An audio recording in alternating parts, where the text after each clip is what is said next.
une conférence comme on a l'habitude d'en voir de temps en temps, c'est quelque chose de beaucoup plus participatif, une discussion qui va essayer de s'installer. Alors moi, je vais élaborer, oui, je vais traiter un thème. Je vais essayer de lancer une discussion, mais il ne faudra pas hésiter à me couper. Enfin, c'est pas parce que je parle que derrière il n'y a pas le droit voilà, d'intervenir ou quoi que ce soit. Donc c'est vraiment quelque chose d'assez libre, d'assez ouvert. Et le but du jeu, c'est qu'avec certains trucs que je vais raconter, ça va peut-être réveiller en vous quelque chose. Et dans le cadre de cette discussion, peut-être que derrière, il va y avoir un certain nombre de propositions qui vont être faites, des propositions qui pourront éventuellement être des choses qu'il faudrait faire dans tel ou tel quartier, des choses qu'il faudrait faire pour améliorer tel ou tel point, des choses comme ça. Et donc du coup, derrière, nous on a le site normalement Rennes en commun 2020, sur lequel on peut d'ores et déjà déposer des propositions dans les différents thèmes qui sont les thèmes centraux de la campagne des municipales Rennes en commun.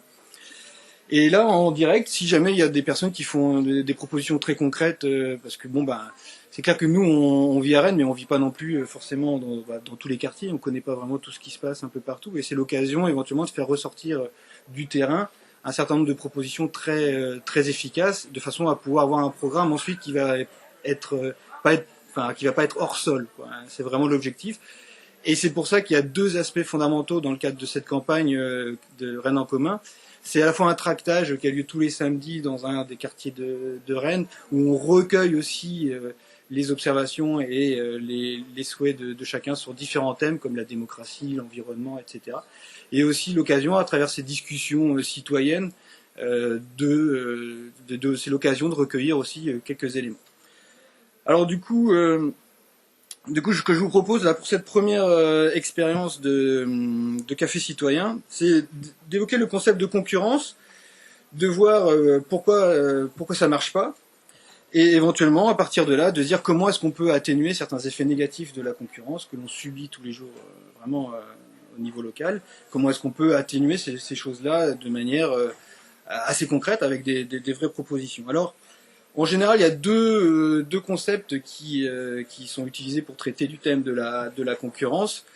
On a dans un premier temps la concurrence qui est perçue par les libéraux comme étant la rencontre entre l'offre et la demande, l'apparition d'un prix, et puis cette mystique de la main invisible, hein, c'est-à-dire tout d'un coup il y aurait une sorte de pensée magique d'une main invisible qui viendrait bénéficier à l'ensemble, faire la richesse des nations, pour reprendre le titre d'un bouquin, et la richesse éventuellement des personnes qui vivraient dans ce schéma-là. Et puis derrière, quand on sort de la théorie, on voit que l'observation indique que, en fin de compte, les effets de la concurrence, là c'est la vision non libérale de la concurrence, les effets de la concurrence, c'est pas du tout une certaine forme d'équilibre ou quoi que ce soit, c'est plutôt une sorte de victoire à la Pyrrhus, c'est-à-dire que c'est des entrepreneurs qui se marchent progressivement les uns sur les autres à tel point qu'au bout du bout, il n'y a plus qu'un groupe, une oligarchie, un groupe de personnes. Et là, c'est par exemple une petite épicerie qui viendrait être en concurrence avec un supermarché, donc les petites épiceries n'existeraient plus assez rapidement. Et ensuite, le supermarché qui lui aussi va disparaître, peut-être avec ce que l'on voit notamment avec Amazon, qui leur fait aujourd'hui une sacrée concurrence. Donc en fait, on voit bien que la concurrence, c'est pour la moyenne industrie, c'est la pompe aspirante de la moyenne industrie, du moyen commerce, au profit de grands groupes qui au sommet captent toute l'énergie, captent toutes les richesses à leur profit, et particulièrement au profit de quelques-uns, de quelques actionnaires. Et l'observation, elle implique aussi de regarder les effets de la concurrence, ce que ça fait entre salariés. Et la concurrence entre salariés, c'est très simple, c'est que lorsqu'il y a un boulot qui est proposé, il y a peut-être 1000 personnes qui vont venir pour candidater, et celui qui va avoir le boulot, c'est celui qui va proposer le moins. Donc ce sont des enchères inversées. C'est-à-dire que si on voit vraiment le libéralisme ou la concurrence d'une manière un peu pure et parfaite, si on a un boulot qui est proposé, si on vient et qu'on est, je sais pas, qu'on a femme et enfant, on a besoin de 2500 €, mettons, pour vivre par mois, pour un boulot donné. Si on arrive en disant qu'on est célibataire et qu'on peut travailler pour 1000 €, à ce moment-là, l'employeur, il va prendre le gars qui va travailler pour 1000 €. Puis ensuite, on arrive, on dit, moi, je vais faire un stage. Puis ensuite, on va arriver pour dire, moi, je peux encore vivre chez mes parents, comme c'est le cas en Italie, notamment, pour être sûr d'être le moins cher possible pour pouvoir avoir cet emploi. Alors, dans ce contexte-là, ça pose quand même une grande question par rapport au contrat social, parce que ces personnes qui vont se retrouver exclues du marché du travail, donc ils vont se paupériser forcément, ils vont avoir de moins en moins d'argent, Et s'ils devenaient délinquants, en réalité, et si la seule alternative qu'il y avait pour eux, c'était de voler pour survivre, l'État, quand il punirait ces personnes-là, en réalité, serait doublement coupable, puisque dans le cadre du contrat social, on a accepté de mettre un petit peu de lever le pied sur notre liberté de l'état de nature pour justement garantir notre survie. Mais quand l'État ne garantit plus la survie, il n'y a plus le respect du contrat social, donc à la limite, on n'est même plus obligé de respecter les règles qui régissent la société. Si on en est réduit pour nourrir sa famille à devenir voleur ou à essayer de se débrouiller comme on peut. Donc la concurrence, si on regarde un petit peu ses effets, ses conséquences, c'est pas du tout la rencontre entre l'offre et la demande, l'apparition d'un prix et puis la main invisible qui va réguler les marchés, mais c'est bel et bien une victoire à la Pyrrhus, c'est-à-dire qu'une multitude d'entreprises vont être détruites par les effets de la concurrence à tel point qu'il y aura au sommet une oligarchie et une base qui devient de plus en plus nombreuse de salariés, parce que tous ces entrepreneurs-là qui perdent la compétition tombent dans le monde du salariat, et ces salariés entre eux qui se font une concurrence, eh bien ça devient quelque chose qui paupérise et tire vers le bas. S'il y avait une main invisible à évoquer, ce serait peut-être une main invisible qui tire vers le bas l'ensemble du corps social. Donc ça, c'est juste histoire de fixer quelques cadres, quelques concepts généraux. Si vous avez des observations par rapport à ça, il ne faut pas hésiter, parce qu'on peut avoir la conviction que la main invisible du marché, c'est quelque chose qui peut fonctionner. Moi, j'ai volontairement pris un parti pris parce que c'est celui auquel je crois, mais ça peut être ouvert à la discussion. Quel est le parti pris des libéraux, justement, par rapport à ça? Pour eux, c'est quoi les loges? Eh ben, pour eux, c'est le Graal en quelque sorte. C'est-à-dire que, d'ailleurs, dans les traités européens et dans différentes conventions, c'est indiqué qu'ils veulent la concurrence pure et parfaite. C'est-à-dire qu'ils veulent enlever toutes les entraves possibles de l'État pour permettre la rencontre entre l'offre et la demande, parce qu'ils pensent, ils croient, mais c'est vraiment de l'ordre de la croyance. C'est-à-dire qu'ils croient qu'il va y avoir un prix qui va s'élaborer, qui va être le meilleur prix possible. Alors que juste l'observation, sans rentrer dans des trucs plus techniques, mais juste l'observation montre que les effets de la concurrence, on le voit partout autour de nous. Enfin, on en est tous malheureusement victimes d'une manière ou d'une autre. Et ça, c'est assez incroyable de voir qu'il y a encore un discours qui tend à soutenir l'idée de la concurrence. Juste avant, parce que tu avais levé la main. Donc en fait, c'est un concept qui est fait pour asseoir la suprématie d'une certaine oligarchie, en fait. Alors, si on l'envisage, moi, de mon point de vue, si on l'envisage dans la pratique, c'est le cas, puisqu'en plus, il y a un super paradoxe, c'est que dès qu'il y a une crise, alors que les libéraux, leur discours, c'est de dire on veut du désengagement de l'État dans nos affaires pour permettre le plus possible la rencontre entre l'offre et la demande. Bon, très bien. Mais il se trouve qu'ils vont pas jusqu'au bout de leur raisonnement, parce qu'il suffit qu'il y ait une crise économique qui arrive, ils sont endettés, ils demandent à qui de les soutenir, bim, à l'État. Donc ils ont besoin de l'État quand ça va mal, mais dès que ça va bien, c'est fini, on veut du désengagement. Donc il y a quand même un paradoxe dans leur mode de fonctionnement, parce que on peut pas dire d'un côté je veux le désengagement de l'État, qu'il y ait le moins de fiscalité possible, et puis dégager le maximum de profit possible, et puis simultanément demander l'aide de l'État, donc notre aide, puisque finalement si on a tous je sais plus, je crois que c'est 50 000 euros de dette chacun sur notre tête en naissant. C'est bien à cause de comportements de certains oligarques qui sont soutenus par l'État. Donc on peut y voir un lien. Ouais. Donc non, mais moi en plus je trouve le thème super passionnant parce que c'est des choses qu'on entend assez rarement dans les médias. C'est-à-dire qu'il y a vraiment deux approches de la concurrence, et après chacun arbitre au fond lui-même celui qui croit être celui qui est juste. Mais il faut en assumer les conséquences. C'est-à-dire qu'il faut aller jusqu'au bout de chaque raisonnement. Et l'intérêt d'avoir deux idées pour envisager le même concept, c'est de les confronter, et puis éventuellement en faire naître une troisième, une quatrième, etc. Quand on est complètement focalisé, comme c'est un peu le cas aujourd'hui, en tout cas dans les médias et puis dans les personnes qui nous gouvernent, focalisé uniquement dans un dôme de la pensée libérale avec la rencontre entre l'offre et la demande, enfin voilà le truc le plus pur et parfait, et ben forcément ils tournent en rond, quoi, et on voit bien qu'ils n'arrivent même pas à conceptualiser autre chose pour sortir du marasme qu'ils constatent eux-mêmes, parce que ça a des effets sur l'environnement, ça a des effets partout, parce qu'ils s'arrêtent pas les industriels. Bon, je vais en parler un petit peu plus tard dans la présentation, mais en gros, ouais.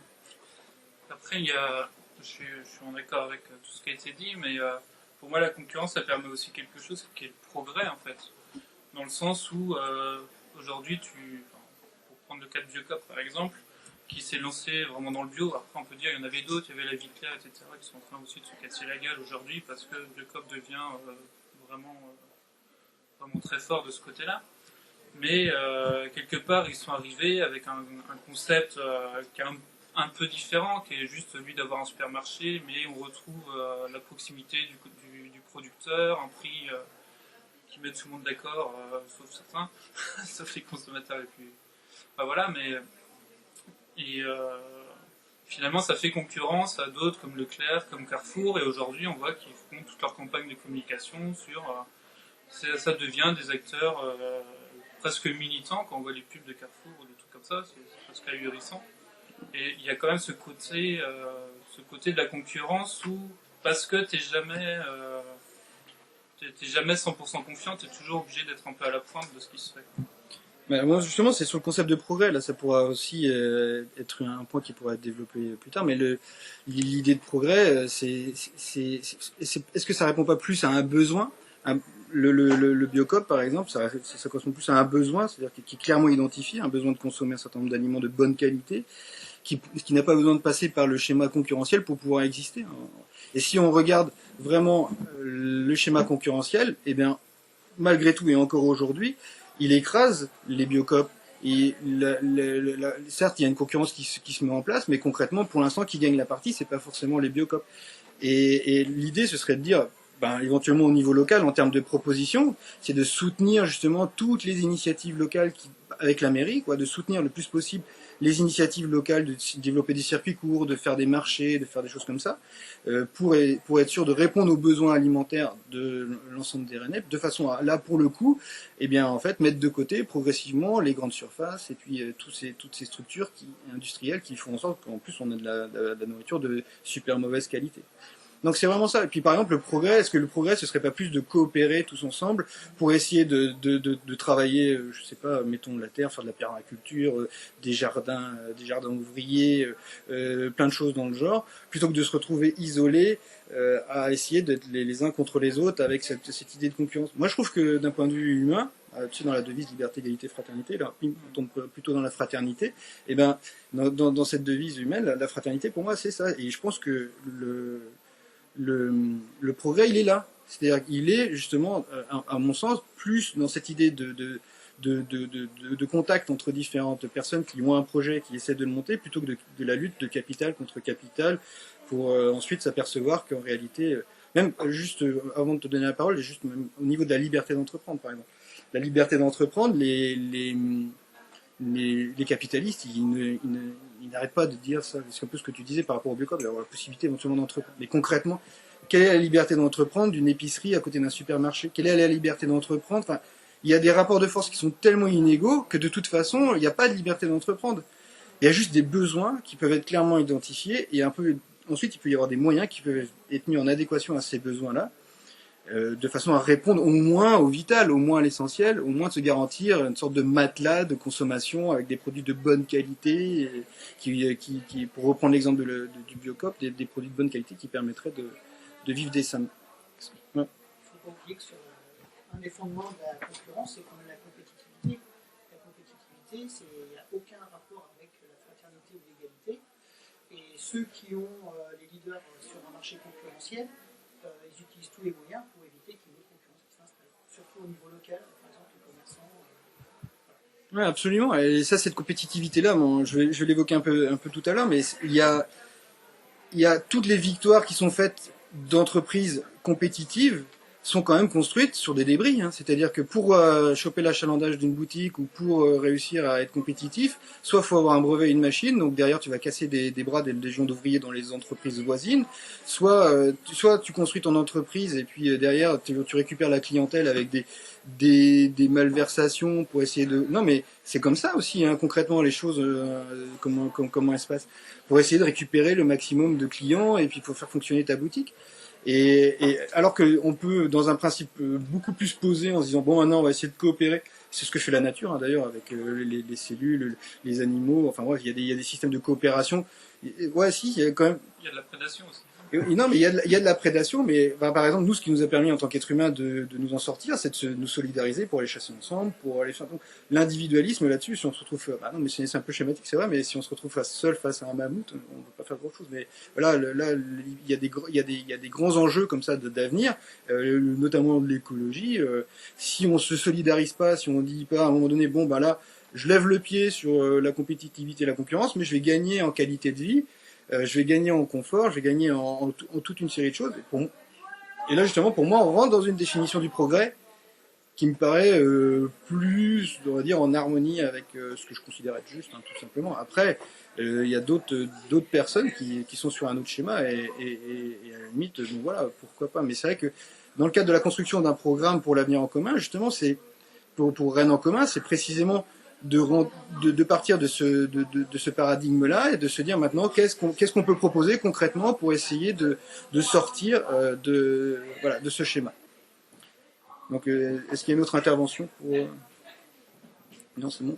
Donc, on va continuer. Donc, là, concrètement, le principe sur lequel repose la société aujourd'hui, c'est bien donc celui de l'isolement et de l'antagonisme, et donc c'est celui de la concurrence. Et comme je l'évoquais un peu tout à l'heure, la concurrence, c'est pour moi l'enfantement perpétuel et progressif de la misère. Car au lieu d'associer les forces de manière à leur faire produire le résultat le plus utile, notamment à travers éventuellement l'économie sociale et solidaire, donc en développant ça au niveau local, à travers des scopes qui peuvent avoir aussi un rapport à la démocratie, un rapport à la qualité des produits qui vont être fabriqués, beaucoup plus éthiques, beaucoup plus morales.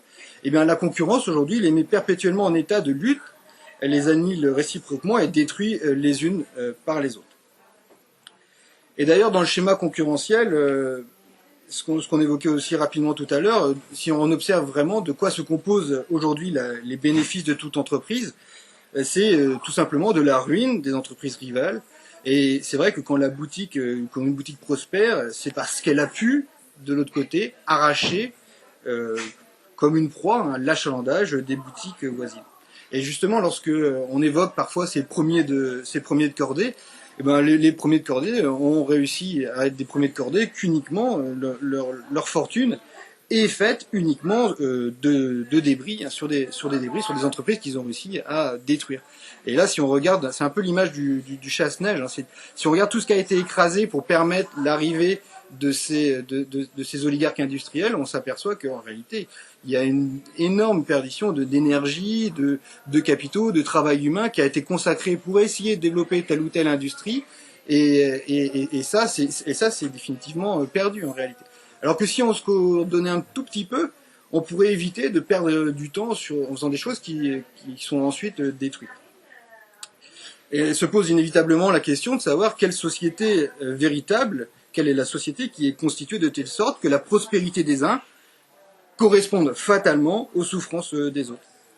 Et c'est là où, après, on en vient à développer des concepts qui sont assez intéressants de ce que tu évoquais tout à l'heure, c'est que, est-ce qu'en réalité, ça, le fait de développer la concurrence, est-ce que c'est un principe d'ordre, alors que, précisément, les libéraux et, on va dire, la droite en général, ils se disent être les garants de l'ordre, mais concrètement, est-ce qu'on peut se dire garant de l'ordre tout en étant en train de faire la promotion de la concurrence ? C'est quand même assez paradoxal, puisque précisément la concurrence c'est le désordre perpétuel, c'est la compétitivité, c'est ce qu'on a évoqué tout à l'heure. Et ben du coup, en réalité, ces hommes politiques-là sont également dans un nouveau paradoxe, à savoir qu'en fait ils prônent complètement le désordre. Donc voilà, c'est pas à partir du moment où on met de la concurrence à outrance dans un système social, on a du désordre, on a de l'insécurité. Et on ne fait absolument pas de la richesse au sens de l'intérêt général. Alors pour moi, la concurrence est en réalité une cause d'appauvrissement général, de misère, parce qu'au lieu de créer un équilibre entre l'offre et la demande, eh ben, on constate qu'elle entraîne une déperdition de travail humain immense et continue, à chaque heure, chaque jour, sur l'ensemble des territoires, c'est-à-dire l'anéantissement de capitaux, de matières premières, de la planète, du travail, du temps également employé pour cette industrie. Mais ça, c'est si on regarde uniquement les conséquences de la concurrence lorsque on a, avec l'image du chasse-neige, un vainqueur au sommet et tout ce qui peut détruire sur le côté. Mais lorsqu'il y a des crises économiques qui apparaissent, Donc il y a encore une énorme déperdition de capital, notamment sur les marchés financiers, notamment avec la crise de 2008. Là, il y a de l'argent qui est parti, mais littéralement en fumée sur ces marchés financiers-là, qui de l'argent qui a disparu et qui aurait très bien pu servir à des choses concrètes. Voilà, je sais pas, nourrir tout le monde sur la planète. Enfin, vu les sommes qui ont été brûlées, on aurait pu avoir un système environnemental à l'équilibre, faire une transition écologique, on aurait pu faire tellement de choses avec cet argent-là. Et également, quand on voit les montants, à cause de la concurrence, à cause de cette vision libérale, les montants aussi qui sont déployés par la Banque Centrale Européenne, par exemple, pour essayer de sauver le système financier, on s'aperçoit que cette concurrence-là, c'est vraiment une croyance qui, c'est une vue de l'esprit, qui, lorsqu'elle est appliquée concrètement, eh bien, n'a aucune incidence bénéfique pour nous, en réalité, pour les êtres humains. Et ça pose quand même une grande question. Et on en subit localement, concrètement, les conséquences. Et ça, il faut arriver justement à essayer de réfléchir ensemble sur les solutions que l'on peut trouver localement pour endiguer ce flot d'énergie, ce flot de travail humain qui est complètement perdu. Alors c'est vrai que la solution première, c'était de penser à l'économie sociale et solidaire, mais peut-être qu'il y a d'autres solutions plus associatives, il y a plein d'alternatives. Et donc la concurrence, deuxième point, est une cause également d'appauvrissement général parce qu'elle livre la société au gouvernement grossier du hasard, avec ce concept du laisser-faire, laisser-aller. C'est une pensée assez magique en fait. On imagine qu'en laissant faire, en laissant aller, ça rejoint ce qu'on disait tout à l'heure sur la rencontre entre l'offre et la demande, ça va faire un équilibre, et dans cet équilibre-là, les choses sont censées prospérer et mieux fonctionner. Mais en réalité, dans cette idée-là, que l'on soit entrepreneur ou salarié, mais il n'y a pas un seul producteur, un seul travailleur qui ne dépende pas d'une entreprise lointaine qui se ferme, d'une faillite qui éclate, et d'une machine tout à coup découverte qui est mise au service, par exemple, exclusif d'un rival. Et là, on n'a plus qu'à voir son entreprise détruite au profit de la machine qui aurait pu être découverte. Et là, il y a on peut absolument rien prévoir. Il n'y a aucun producteur qui peut uniquement dépendre, par exemple, de son seul travail ou sa bonne conduite, une sorte de prévoyance, en essayant d'essayer de construire une belle entreprise, en se disant voilà, je vais essayer d'être sur des valeurs, une certaine forme de sagesse.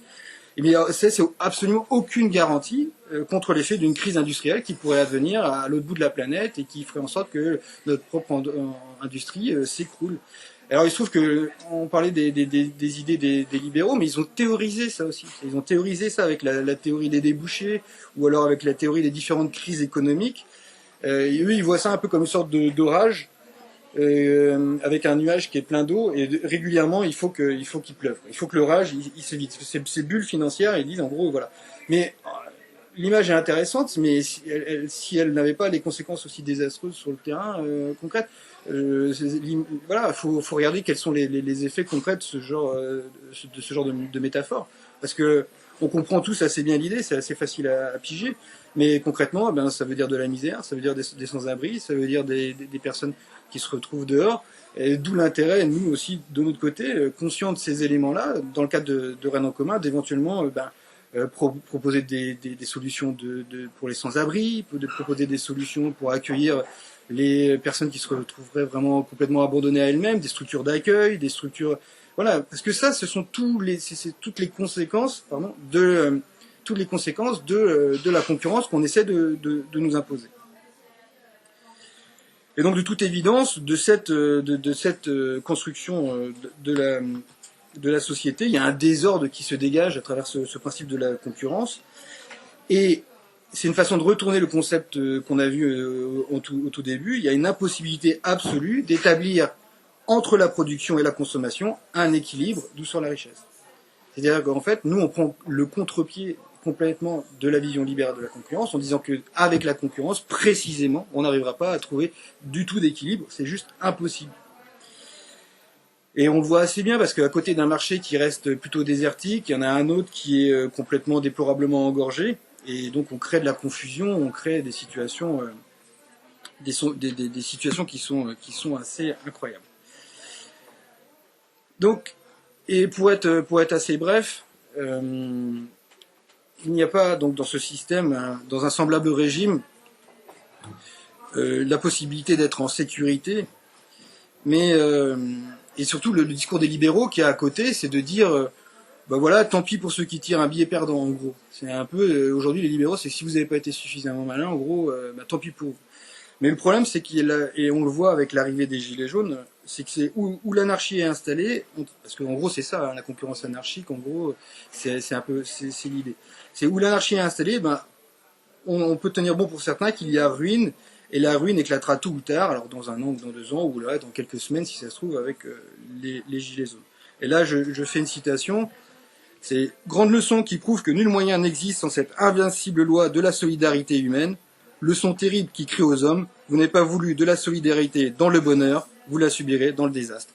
Mais si on la voit au niveau micro, avec justement ces gilets jaunes, on la voit aussi au niveau macro avec, comment ? L'auteur, c'est Louis Blanc. Mais je voulais pas trop citer d'auteur précisément pour qu'on reste chacun sur les concepts sans forcément donner des noms. Parce qu'après tout, les concepts, c'est vrai qu'on peut se les approprier aussi. Mais voilà, l'idée, c'est que c'est vrai, comme c'était une citation de Louis Blanc. Et l'idée, c'est que donc, au niveau micro, donc, on voit bien qu'il y a déjà des mouvements et que cette solidarité, de toute façon, va finir par la vivre d'une manière ou d'une autre. Et puis au niveau macro, de toute façon, on habite tous sur la même planète. Donc de fait, si on s'organise pas pour vivre la solidarité dans le bonheur avec un petit peu d'organisation, sans parler d'un truc où tout serait cadré, organisé à l'avance, prévu. Voilà, il y a aussi des espaces qui peuvent être dédiés à l'initiative, et ça, on peut en parler parce que ça se sectorise de manière c'est assez facile de voir ces différents aspects-là. Mais en tout cas, aujourd'hui, on est sur cette planète, et de la même manière, d'un point de vue écologique, si on ne s'organise pas pour avoir le bonheur, on va la subir, les conséquences écologiques dans le désastre. Et donc enfin, la concurrence crée une sorte d'ensemble d'éléments parasites, dans une foule d'êtres parasites, qui vivent également du désordre qu'elle crée. Parce qu'en fait, si la société fonctionnait sur le principe de fraternité ou de coopération, ce qui est la vraie source de richesse, hein, selon moi, où serait la nécessité de tant de fonctions qui aujourd'hui ne consistent qu'à régler des débats, qu'à terminer des discussions, qu'à couper court aux querelles et aux haines engendrées par juste la séparation des intérêts. Et là, si on veut avoir une image de ce qui se passe aujourd'hui, c'est comme s'il y avait des milliers d'hommes qui étaient en train de construire un mur, pendant que des milliers d'autres êtres humains s'occupent à le détruire. Voilà. En gros, on tourne en rond comme ça, alors qu'on a des solutions pour pouvoir nous faciliter la vie qui sont assez évidentes. Donc j'en ai terminé pour les différentes caractéristiques de la concurrence. J'espère que j'ai pas été trop long. J'ai d'autres éléments ensuite, si on veut, dans le cadre dans la discussion, notamment par rapport à la moralité. C'est-à-dire qu'en fait, la concurrence, ça crée aussi une immoralité quand même, et parce que y a des solutions de repli qui sont inéluctables. On l'évoquait un petit peu tout à l'heure, mais c'est vrai, quand on est face à un marché du travail qui est étroit et qu'on ne trouve pas d'emploi, on peut très vite, en ayant essayé de jouer le jeu à un moment donné, partir dans un schéma plus délictuel, et puis du coup essayer de se débrouiller pour nourrir sa famille avec ce qu'on peut trouver de la meilleure manière qu'on peut, quoi.